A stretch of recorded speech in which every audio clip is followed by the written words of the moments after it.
Strength काफी कम है। मैं सोच रहा था क्विज को डिस्कस करने के लिए। चलिए। ज्यादा टाइम भी नहीं है हम लोग के पास अभी, क्योंकि चलिए ठीक है, स्टार्ट करते हैं। क्विज देखिए, क्विज वन को मुझे डिस्कस करना था। ठीक है। जैसे क्वेश्चन नंबर वन है, an investment strategy that require no outlay of an investor's own money to generate positive riskless profit. तो यहाँ पर जो ऑप्शंस दिए गए हैं उसमें ऑप्शन ए सही है। जैसे आर्बिट्रेज एक ऐसी स्ट्रेटजी है जहाँ पर आपको वो एक ऐसी स्ट्रेटजी है जो रिस्कलेस स्ट्रेटजी है। मतलब आपको आर्बिट्रेज में क्या करना होता है, जहाँ पे आपको दो मार्केट है जहाँ पर एक ही स्टॉक या एक ही कमोडिटी या फिर एक ही इंस्ट्रूमेंट का की ट्रेडिंग दो अलग मार्केट में हो रही हो और प्राइजेस उनके अलग अलग हो, तो आपको क्या करना होता है आर्बिट्रेज में, जहाँ पे प्राइस कम है वहां पे आपने बाई कर लिया, जहाँ पे प्राइस ज्यादा है वहां पे आपने सेल कर दिया, और जो भी वो डिफरेंस है प्राइस का वो आपका प्रॉफिट हो जाता है। तो बिना रिस्क लिए हुए आप जो है आर्बिट्रेज से प्रॉफिट अर्न कर सकते हैं। तो वो इसलिए यहाँ पे ऑप्शन ए करेक्ट है। Question number two, a person who agree to buy an asset at a future date। तो अगर फ्यूचर डेट के लिए फ्यूचर डेट के लिए अगर आप कोई असेट या जो है या को, को, कोई ट्रेड लगाते हो, बाई करते हो, तो बाई करने से मतलब क्या है, लॉन्ग पोजीशन। जैसे मैंने पहले बताया है, बाई करने से मतलब क्या, अगर आप कोई डेरिवेटिव में अगर आप बाई कर रहे हो तो आप लॉन्ग पोजीशन ले रहे हो, अगर आप सेल कर रहे हो तो शॉर्ट पोजीशन ले रहे हो। तो ऑप्शन ए यहाँ भी करेक्ट करेक्ट है, long. The process of protecting oneself against future price changes by shifting some or all of the risk to someone else is called C hedging। मैंने बताया hedging बहुत बार हम लोग मैंने एक्सप्लेन किया हुआ है। hedging hedging क्या करते हैं, प्रोटेक्ट करने के लिए, जो प्राइस कम होने के रिस्क को आप प्रोटेक्ट करने के लिए आप हेजिंग करते हो। ठीक है। What is called the amount of cash put up by an investor which is a fraction of value of asset। ठीक है, जो मार्जिन मनी आपको पता है, जब भी आप डेरिवेटिव में ट्रेडिंग करते हैं तो आपको मार्जिन मनी देना पड़ता है। ठीक है, वो अमाउंट जो आपको पे करना पड़ता है, इन्वेस्टर को पे करना पड़ता है। ठीक है, जो मतलब कि जैसे सपोज कोई असेट है जिसके लिए आपने आ, जिसके लिए डेरिवेटिव लिया है, सपोज उस सिक्योरिटी का प्राइस 1,000 रुपए है। अगर मुझे लेकिन डेरिवेटिव लेना होगा तो मुझे 1,000 रुपीज नहीं पे करना पड़ेगा, मुझे केवल उसका मार्जिन मनी देना पड़ता है। ठीक है। अगला देखते हैं। An individual who expect that prices of some asset will rise is said to take a। अगर एक इंडिविजुअल जो ये सोच रहा है कि भाई प्राइजेस बढ़ेंगे असेट के, तो वो क्या करेगा, कौन सी पोजीशन लेगा डेरिवेटिव में, लॉन्ग पोजीशन। ठीक है, बाई करेगा स्टॉक को, कॉल। ठीक है, वो चाहे फ्यूचर होगा या फिर ऑप्शंस में कॉल ऑप्शन, वो बाय करेगा, लॉन्ग पोजीशन वो लेगा। ठीक है, लॉन्ग पोजीशन जब आप प्रेडिक्ट कर रहे हो कि प्राइसेस बढ़ने वाले हैं, शॉर्ट पोजीशन जब आपको प्रेडिक्ट कर रहे हो कि प्राइसेस कम होने वाले हैं। इसी तरह अगला क्वेश्चन है, विच of the following exchange does not trade in derivative. तो इसके लिए न्यूयॉर्क स्टॉक एक्सचेंज एक ऐसा स्टॉक एक्सचेंज है जहां पर डेरिवेटिव में ट्रेडिंग नहीं होती है। Option A. Question number 7, what is the following is not derivative transaction. तो यहाँ पर ऑप्शन ए की अगर बात करें तो an investor buying index future, तो बिल्कुल ट्रेडिंग है। Copper fabricator in trading into future contract, तो अगर फ्यूचर में जा रहा है तो बिल्कुल भाई बिल्कुल होगा। ठीक है। A farmer selling crop in a future date के लिए अगर आप कर रहे हो, ठीक है, कॉन्ट्रैक्ट कर रहे हो, तो वो आपका डेरिवेटिव में ही ट्रेडिंग कर रहे हैं। अगर आप फ्यूचर के लिए ट्रेडिंग कर रहे हैं, फ्यूचर के लिए अगर आप जो है कोई भी फ्यूचर में होने वाले ट्रांजेक्शन का के लिए आज कॉन्ट्रैक्ट कर रहे हैं, तो दैट इज डेरिवेटिव।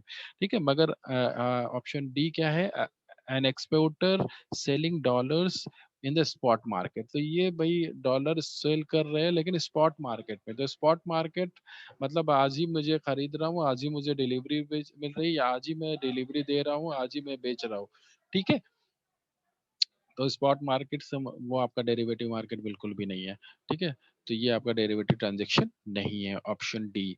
इसके बाद आते हैं question number 8, are standardised exchange traded contract. तो स्वैप हटा दो, स्वैप बिल्कुल भी नहीं है आपका, एक्सचेंज ट्रेडेड है। वो कैसा है, ओटीसी, ओवर द काउंटर आपका डेरिवेटिव है, स्वैप और आपका फॉरवर्ड। तो ऑप्शन ए बी तो हटा ही देते हैं। और तो बचा क्या, फ्यूचर और एफआरए। ठीक है, एफआरए भी आपका एक तरह से स्वैप का ही पार्ट है, तो उसको भी हटा दे। बाकी बचा फ्यूचर्स, जो कि स्टैंडर्डाइज्ड भी है और वो एक्सचेंज ट्रेडेड कॉन्ट्रैक्ट है। ठीक है, ऑप्शन सी। इसके बाद आते हैं, the amount paid for an option is the B, premium. ठीक है, सबको पता है, अगर आपको ऑप्शन कॉन्ट्रैक्ट करना है, अगर आप बायर हो, ठीक है, तो आपको प्रीमियम पे करना होता है। The amount paid for an option is the, यहाँ पे ये लिख सकते थे the amount paid by the buyer, क्योंकि अगर मैं ऑप्शन सेलर की बात करूँ तो उसको प्रीमियम मिलता है, ना कि वो पे करता है। ठीक है,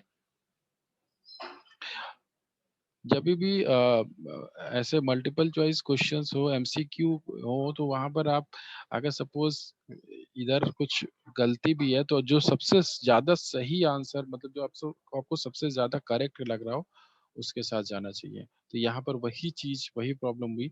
यहाँ पर होना चाहिए था the amount paid for an option seller buyer. ठीक है, चलिए अगला देखते हैं। An option that can be exercised at any time up to maturity is called। Option D, जैसे आप लोग को पता है, यूरोपियन ऑप्शन, अमेरिकन ऑप्शन, दो तरह के ऑप्शंस होते हैं।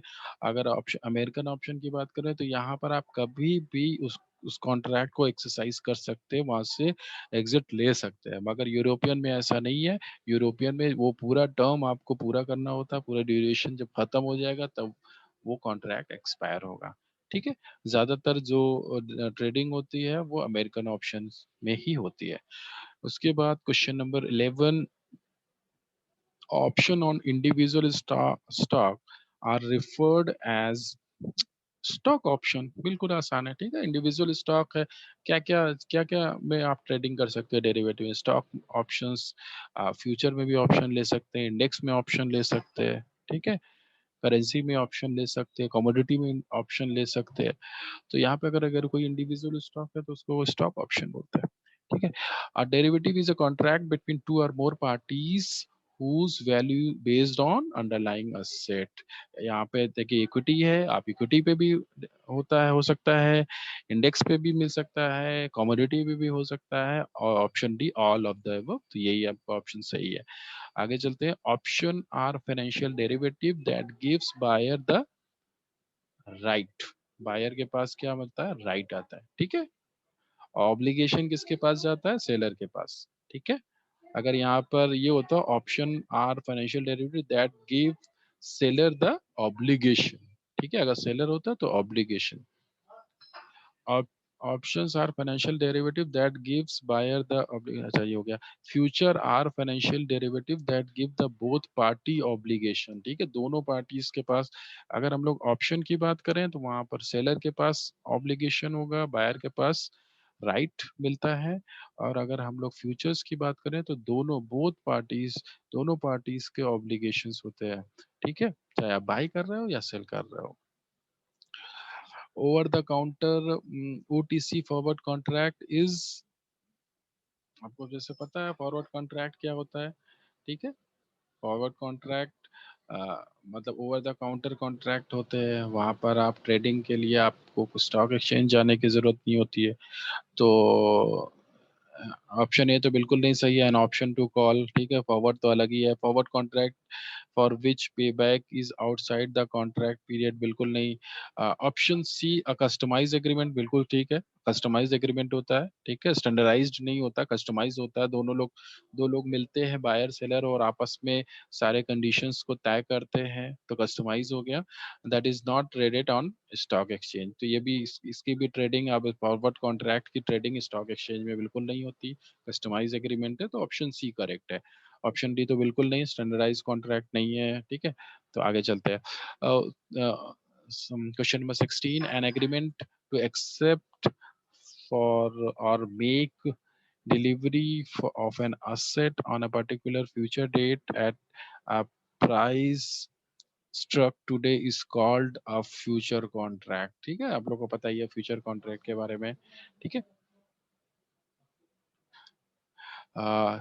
अगला क्वेश्चन देखते हैं. The differential between spot price and the future price is known as a basis. ठीक है, जो फ्यूचर प्राइस और स्पॉट प्राइस में का जो डिफरेंस होता है उसको बोलते हैं द बेसिस. ठीक है, ये चीज मैंने बताया रखी थी. Option B.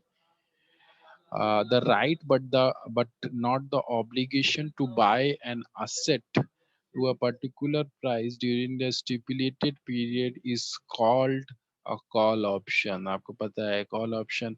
ठीक है, जब भी आप जब ये स्टिपुलेट कर रहे हो कि प्राइसेस बढ़ेंगे और बाय कर रहे हो. ठीक है, और राइट आपको मिल रहा है. The right but not obligation to buy an asset at a particular price during the stipulated period is called. ठीक है, जब आप राइट बाय करने के राइट को ले रहे हो और ऑब्लिगेशन आप नहीं ले रहे हो. ठीक है, तो वो आपका कॉल ऑप्शन होता है. आप ये प्रिडिक्ट कर रहे हो कि फ्यूचर में प्राइसेस बढ़ेंगे. Question number 19. When an asset is selling strike price below its market price, it is said in the money. ठीक है, in the money मैंने बताया था. in the money, out of the money, at the money. मतलब in the money मतलब कि अगर मैं कॉल ऑप्शन ले रहा हूँ तो इन द मनी क्या होगा, जितना ही कम प्राइस पे मैं स्ट्राइक प्राइस जो मार्केट स्पॉट प्राइस है उससे अगर कम प्राइस पे मैं स्ट्राइक प्राइस रखता हूँ तो वो आपका इन द मनी होगा. ठीक है, ज्यादा रखता हूँ तो out of the money, same price पे रखता हूँ तो एट द मनी. अगला देखते हैं. Future future differ from forward because they are a standardise contract. बिल्कुल सही. ठीक है, यूज टू हेज पोर्टफोलियो बिल्कुल नहीं सही है, क्योंकि हेज तो हेजिंग तो आप दोनों कर सकते हैं. Use to hedge individual securities नहीं. Use both financial and foreign नहीं.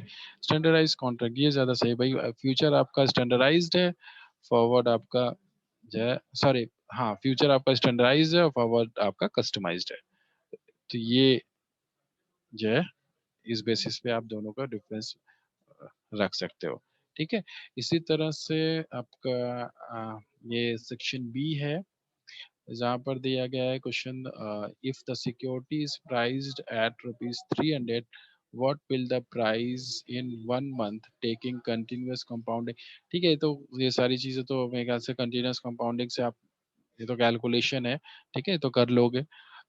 इंटरेस्ट रेट ये भी हो जाएगा मेरे ख्याल से कंटिन्यूअस कंपाउंडिंग से रिलेटेड है.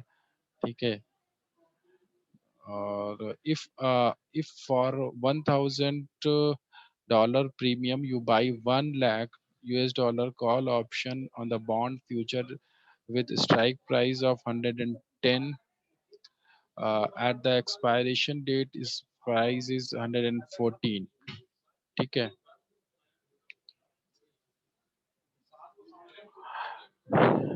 तो एक्सपायरेशन फ्यूचर यहाँ पर क्या किया, call option on the bond future with strike price. अच्छा, कॉल ऑप्शन लिया हुआ है.